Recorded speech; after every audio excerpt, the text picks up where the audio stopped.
Rassemblement hier de dizaines de milliers d'Égyptiens, notamment place Tahrir au Caire, un rassemblement pour protester contre la décision de Morsi de s'octroyer des pouvoirs exceptionnels. C'est la plus forte mobilisation des Égyptiens depuis l'élection de Mohamed Morsi en juin dernier. C'est à voir à la une du journal égyptien Al-Masri Al-Youm avec l'image de cette manifestation monstre qui en rappelle d'autres. C'était il y a bientôt 2 ans. Les Égyptiens exigeaient alors le départ d'Hosni Moubarak, l'ex-raïs auquel le nouveau président Mohamed Morsi est de plus en plus souvent comparé ces jours-ci. Mohamed Morsi à qui ses compatriotes n'accordent désormais plus le bénéfice du doute, d'après le quotidien émirati Gulf News. Le président égyptien croit peut-être réellement qu'en s'attribuant la quasi-totalité des pouvoirs, il accomplit ce qui est nécessaire pour préserver la démocratie, écrit le journal. Mais le fait est que les frères musulmans ont manqué à toutes leurs promesses depuis la chute de Moubarak il y a 22 mois.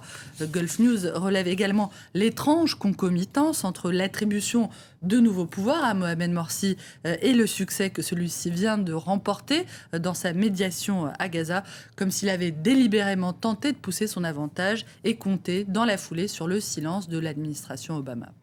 Le département d'État américain qui tenterait par ailleurs ces derniers jours de diminuer l'impact de la demande des Palestiniens d'obtenir le statut d'État non-membre à l'ONU. Le président de l'autorité palestinienne, Mahmoud Abbas, a annoncé qu'il demanderait demain aux Nations Unies d'accorder ce statut à la Palestine, en se disant prêt ensuite à entamer des pourparlers avec les Israéliens. Une démarche qui est évoquée ce matin à la une du Jérusalem Post, qui rapporte qu'Israël a décidé de jouer profil bas dans cette affaire. Le but de l'État hébreu serait de ne pas détourner l'attention de la violation des accords internationaux commis ainsi par les Palestiniens, dans la mesure où, explique le journal, le processus de paix exige de toutes les parties prenantes qu'elles négocient l'ensemble des litiges. Nous réagirons en temps utile, aurait affirmé une source diplomatique au Jérusalem Post, qui rappelle par ailleurs que la France a décidé de voter pour l'octroi de ce statut à la Palestine. Et si l'État hébreu se décidait à accepter enfin tout simplement l'existence d'un État palestinien, plaide ce matin le quotidien de gauche Haaretz, qu'on leur donne un État, écrit le journal, en expliquant qu'un État palestinien, même géré en partie par le Hamas, pourrait être un partenaire plus fiable que 2 autorités se combattant l'une l'autre, un partenaire plus fiable pour parvenir enfin à la coexistence avec Israël.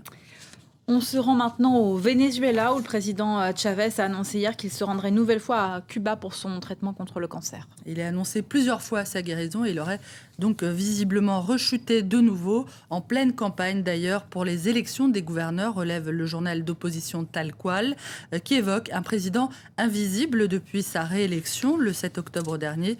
Hugo Chavez, rappelle Tal Qual, apparaît désormais rarement public ou alors seulement sur des images tournées lors des conseils des ministres. Le journal s'indigne du secret qui est maintenu autour de la santé du président et du vide du pouvoir qui en découlerait.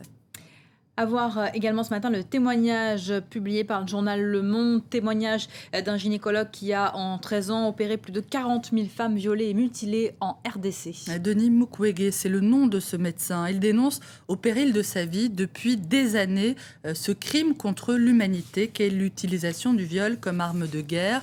Cet homme, ce médecin, raconte comment dans l'est du pays, les groupes armés rivalisent de cruauté depuis des années, sophistiquent la torture, perfectionnent les supplices. Je distingue leurs signatures dans les plaies des femmes, les clitoris coupés, les lèvres et les seins sectionnés.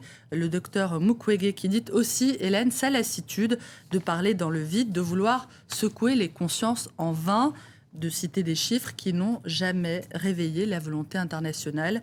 Près de 500 000 femmes violées en République démocratique du Congo depuis 16 ans. Merci beaucoup Hélène, article qu'on peut lire donc dans Le Monde, et la rédaction du journal est en deuil. Le directeur de la rédaction, Eric Israelevitch, est brutalement décédé hier soir, il avait 58 ans. Dans un communiqué, François Hollande a rendu hommage à un journaliste de grand talent, respecté de tous. Voilà pour cette revue de presse internationale. On passe maintenant au rappel des